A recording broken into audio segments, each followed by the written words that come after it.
In the late 1800s, a young boy named Robert Eugene Otto was given a doll by his family's mate. The doll was a simple toy with painted features, but it quickly became the centerpiece of Robert's life. He named the doll Robert after himself and took it everywhere he went. As time went on, strange things began to happen around the Otto household. Neighbors reported seeing the doll moving from window to window, even though no one was inside the house. Robert would often be heard talking to the doll in his room, and sometimes the doll would talk back. The family began to hear strange laughter and footsteps coming from Robert's room, even when he was supposed to be asleep.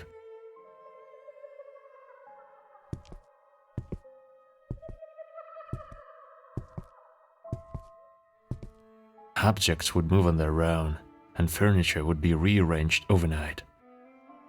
Robert's parents began to suspect that the doll was the cause of these strange occurrences, but they couldn't prove anything. As Robert grew older, he moved away from home and left the doll behind.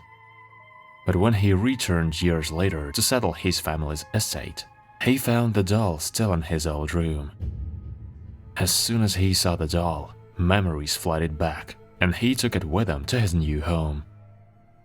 But things were different now. Robert had grown up and moved on with his life, but the doll seems to be stuck in the past. It would move on its own, laugh, and talk in a voice that sounded eerily like Robert's. Neighbors reported seeing the doll staring out of Robert's windows, and some claimed that it had even attacked them. The doll seems to have a life of its own, and it was as if it was taking revenge on anyone who had ever wronged Robert. Eventually, Robert passed away, and the doll was put into storage. But even after all these years, the doll is still said to be haunted.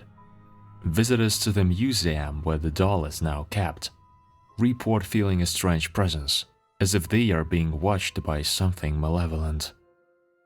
Some say that the doll is cursed, and that it brings bad luck to anyone who comes into contact with it.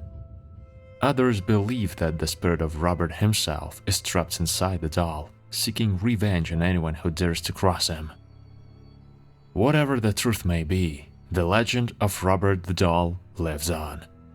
And for those brave enough to seek out the doll, there's a good chance that they will experience the horrors that it has to offer.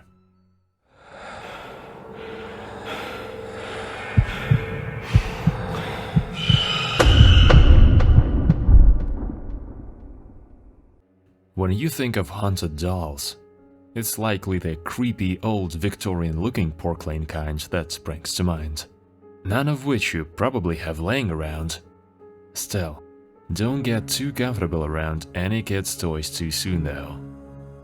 A Disney's Frozen Elsa doll that was gifted for Christmas 2013 in the Houston area made headlines earlier this year when it seemingly became haunted. Per KPRC2 Houston News, the doll recited phrases from the movie Frozen and sang "Let It Go" when a button on its necklace was pressed. For 2 years it did that in English, Mother Emily Madania said. In 2015, it started doing it alternating between Spanish and English. There wasn't a button that changed these. It was just random. The family has owned the doll for more than 6 years and never changed its batteries. The mother says the doll would randomly begin to speak and sing, even with its switch turned off. Ojalá jugáramos en la nieve todo el tiempo. Hacer magia con nieve juntas es muy divertido. A mi hermana Ana y a mí nos gusta jugar en la nieve dentro del castillo. The family decided to throw the creepy doll out in December of 2019. Weeks later, they found it inside a bench in their living room. The kids insisted they didn't put it there, and I believed them because they wouldn't have dug through the garbage outside, Madonia told KPRC2 Houston News. At that point, Elsa ceased to sing the English rendition of Let It Go altogether, speaking only Spanish when pressed. The family then double-bagged the bizarre doll and placed it at the bottom of their garbage, which was taken out on garbage day. They went on a trip shortly after, but when they returned, Elsa too had come back and was waiting in the backyard of their home. This time, the family mailed Elsa to a family friend in Minnesota, who taped the haunted doll to the front bumper of his truck. It doesn't seem to have made its way back to Houston yet, as per Madonia's latest February Facebook update on the creepy doll.